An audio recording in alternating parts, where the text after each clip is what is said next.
Hi, this is Trey Passer, and this is my Blu Ray update for the 22nd of January 2012. Okay, I'm going to do an update and a shout out. Okay, first, I'll save the shout out for the end. Okay, first, the Blu Rays. I picked up a few, and I'll go through them. My original plan was to go to Best Buy on Saturday and pick up Moneyball, Brad Pitt and Jonah Hill, but I went there and they had some ridiculous price for I think like $30 for the Blu-ray DVD combo pack, which I thought was highway robbery actually. So I'm just gonna buy it off eBay for $20 or something like that, free shipping or something. $30 is retarded, okay? Excuse me for saying retarded, but it's ridiculous, okay? So I started looking for other things actually, and I was, going through the bin. They have the $7.99 bin. I was looking through that and looking through they have bargain DVD, Blu-rays and stuff. So I was looking through those, and then I just walking, through the regular Blu-rays and stuff. And then I saw a bunch of Criterions, and I had that in my head because, like I said, I have a few Criterions, and I seen Criterions on other people's channel, like my good friend Nick who swap meat searchers. He has a bunch of Criterions, and he also always talks about them and stuff. So I saw a few, and I decided to pick some up, and a regular Blu-ray. So the first thing I picked up is a Criterion. It was called Kiss Me Deadly, okay, starring Ralph Meeker as Detective Mike Hammer, based on Mickey Spillane, the character. This movie I saw, I saw the Criterion, and I read the description of it, which says, and this is atomic adaptation of Mickey Spillane's novel, directed by Robert Aldrich. The good manners of the 1950s are blown to smithereens. Ralph Meeker stars a snarling private dick, Mike Hammer, whose decision one dark, lonely night to pick up a hitchhiking woman sends him down some terrifying byways. Kiss Me Deadly, it sounded familiar to me, and I wasn't sure that I saw this before, but when I saw the ending of this, now I know I saw this before because I remember the ending. The ending to this movie is just beyond words, okay? But like I said, I love the old classic black and white movies anyway, and this is considered like a film noir movie. Basically Ralph Meeker this movie is like I said, the 1950s was usually all like, and like they say in the back of this, the good manners of, what does it say?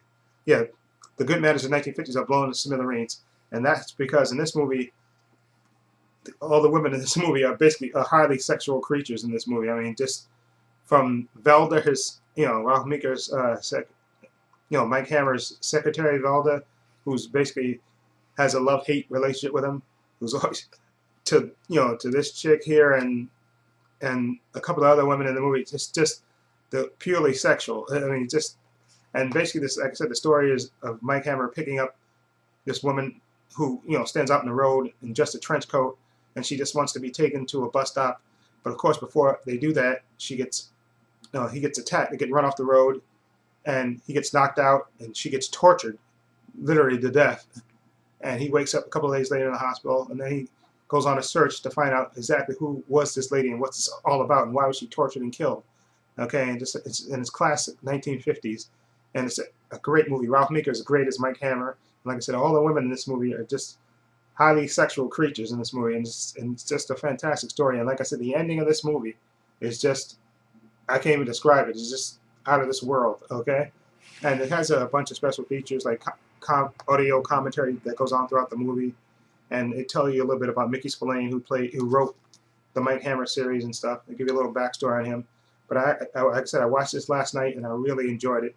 And like I said, women highly sexual in this movie, but great movie.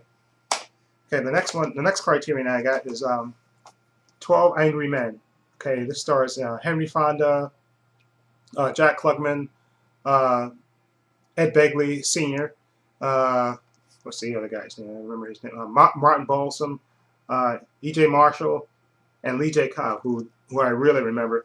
I saw this movie years ago, I think on American Movie Classics, and it's a great movie, basically about 12 men in a jury room trying to make a decision on a case, and and there's one holdout. They all decide to vote, I think, one way, and then there's one guy that holds out, and that's played by Henry Fonda, who's there, right there, who holds out and tries to convince the other 11, you know that the guy is innocent. And it's just a great character study. Like I said, the movie's only like 96 minutes, and it takes place in one room. And I think this was originally a play, and you can see why it would be a play, because it takes place in one room, and it's shot in black and white, and it's just a fantastic movie, a character study of how one character goes from one emotion all the way to another, all the interaction between all the characters in the room.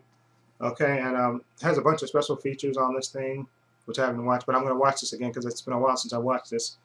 And so I decided to pick that up, and I saw this a couple of times, and I finally, like I said, I finally picked it up on Saturday, and I'm anxious to watch it. And the last Criterion is a movie I didn't even really know was on a Criterion movie. This is a movie that I saw years ago in the theater. Jonathan Demme picture, Something Wild. This stars Jeff Daniels, Melanie Griffin, and Ray Liotta. Okay, basically it's a story about an uptight guy played by Jeff Daniels who meets this carefree spirit by Melanie Griffin, and they have like I was going to say a one-night stand, but it's not a one-night, it's a one-day stand, I guess, where she rocks his world, and basically, you know, he's an uptight businessman, and basically she rocks his world, basically. But then, of course, who enters the picture? Ray Liotta, who plays her husband, her psychotic husband. Okay, and I'll leave it at that. Okay, I won't tell you any more about this, but I saw this, like I said, years ago, and this is a really good movie, actually. I really liked Melanie Griffin in this, and Jeff Daniels, and even Ray Liotta, who's this total psycho in this movie. And it, you know, has a bunch of special features in there that I didn't watch yet, so I'm anxious to watch this. And I think it comes with a booklet and stuff too. Yeah, it comes with a booklet right here, and just tells you about the casting credits. And let me see if any. Excuse me. There's Ray Liotta there.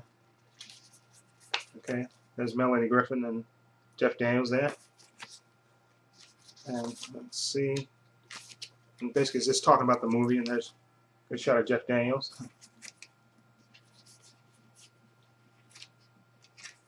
And there's a shot of them when they first meet, right there, Melanie Griffin and Jeff Daniels. And actually, I love this movie, actually, so excuse me for a minute. Sorry about that. Dropped the booklet. I mean, the case. Okay. Now, the last movie I got was a movie I saw in the 79 bin. The Quick and the Dead. It's a Western starring Sharon Stone, Gene Hackman, Russell Crowe, and Leonardo DiCaprio. This movie actually is pretty good. It's directed by Sam Raimi, and it's basically a story about Sharon Stone's character. She comes back looking for revenge, I think, for the murder of her father, if I believe that right, because it's been a while since I've seen this, but I think that's the story, the plot line. And Gene Hackman is like the big boss of this town, this small little town, and Russell Crowe is basically his prisoner, and Leonardo DiCaprio is like a young gun, and they're having, I think, this kind of a shooting competition, but all this other stuff is going on throughout it. But like I said, this is, you know, young Leonardo DiCaprio and Russell Crowe before he became big and stuff. And I think this is at the height of when Sharon Stone was, right after Basic Instinct and stuff, when she was popular and making movies, a lot of movies. Okay, and Gene Hackman is just the absolute bastard in this movie. Okay, but it's a really good movie, good Western. It's been a while since I've seen this, but I really enjoyed it. I remember enjoying watching this when I saw it, so that's why I picked it up. It said $7.99 bin, so there you go. That's the Blu-ray. Now I'm going to do a shout out. Now that I got that over with, I'm going to do a shout out to a Tulsa my fellow YouTuber, Tulsa Movie Den. His real name is Hunter. He emailed me a couple of days ago and asked me to give him a shout out, and I was more than happy to give a shout out to him because I love his channel. He has a great collection, by the way. He does regular updates and stuff, and he's a real big horror fan, and he has a great collection. I saw he has the I'm trying to think, that ball, I can't remember the name of he actually showed a King Kong tin, which I loved, and he also has that sphere from The Tall Man. I can't remember the name of the movie now. Those 3 movies. I'll remember it and I'll put it over here. He has, you know, that flying spear from that horror movie, which I can't think of the damn name of it right now. But and he has other great stuff in his collection I absolutely love. Okay, and he actually showed his collection a little bit, I think recently, went through all his box sets and stuff. But and what I love also about his channel is that he does this, I guess it's called annotations, and somebody will correct me on this one I'm wrong. You know, when you do it on a video where you can just actually show, you know, have the picture pop up, like right here, if I wanted to have the picture pop up here or pop up there. He does that a lot in his videos, and I like that. Okay, he has a great collection, and you should sub to his channel because he always has interesting stuff to show, and he always, like I said, I always learn new stuff when I watch his videos.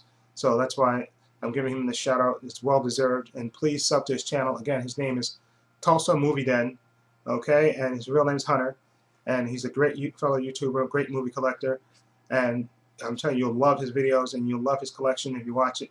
And so, again, his name again, Tulsa Movie Den. That's his YouTuber name, and his real name is Hunter. And please sub to his channel. I'll leave a link to his channel below. And please sub to his channel. And this is Trey Pastor saying so long and take care.